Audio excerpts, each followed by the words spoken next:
Nico, una sa lahat, tinatanong nila bakit ginawa ni Nico yun? Pinagmamalaki niya yung kanyang pamilya. Nag-aano pa sila ng asawa niya, nagko-content pa sila. Bakit dumating sa puntong biglang may napanood na lang ang karamihan na video ni Nico kasama ang isang babae? Sabi ko nga po, walang words na pwedeng magpabawas o mag-cover up ng nagawa ko lang. Kasi nag-away kami ng asawa ko, kasi lasing ako, kasi may tampuan kami. Wala. Lahat nung ginawa ko ng mali. Sa madaling salita, sabi ko sa wife ko, na-demonyo ako, ganun. Natukso, bumigay ako. It was 2022 or 23 nangyari yun. So, inamin ko na siguro natira yung kahinaan ko. Babae, laman.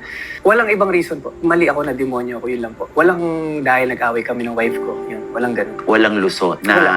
At ayokong gawing dahilan yun kasi ang lamig ka kasi nagtampuan tayo. Inamin ko mali yung ginawa ko. Hindi pa lumalabas ang isyong ito, meron ka ng kutob na lalabas ito. Opo, alam ko.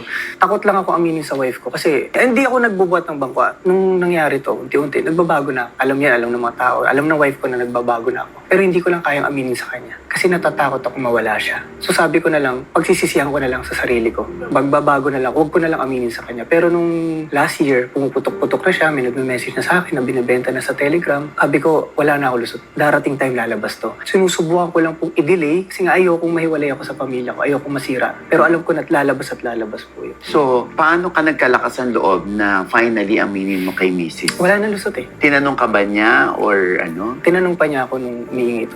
Tinatry ko pa rin na magsinungaling sa kanya na hindi totoo. Pero kasi nga ayokong ma-corner na hiwalayan niya ako, masira pamilya ko. Pero wala nang lusot eh. Wala nang dahilan para magsinungaling pa ako. Napanood niya na. Wala na. Nag-iyakan na lang kami. Sabi, humingi ako ng tawad. Pero nung tumatakbo sa isip ko, nung sabi ko, wala na, hiwalayan na to. Sinira ko yung pamilya ko.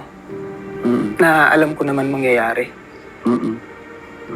Obviously, nung time na ginagawa mo yun with a girl, hindi yun ang worry mo. Hindi yun ang iniisip mo yung baka hiwalayan ka. Siyempre, hindi ka pa makukonsensya nun eh. Nandun ka pa eh. Ang iniisip ko pa lang nun eh, sana walang huli to. Kasi nga, nadidemonyo ka pa eh. Di ba? Walang huli to. Pero unti-unti, lalo nung tumitibay relationship namin, palapit pa ako, Lord, na may pagsisisi talaga. Pero hindi ko lang talaga maamin sa kanya.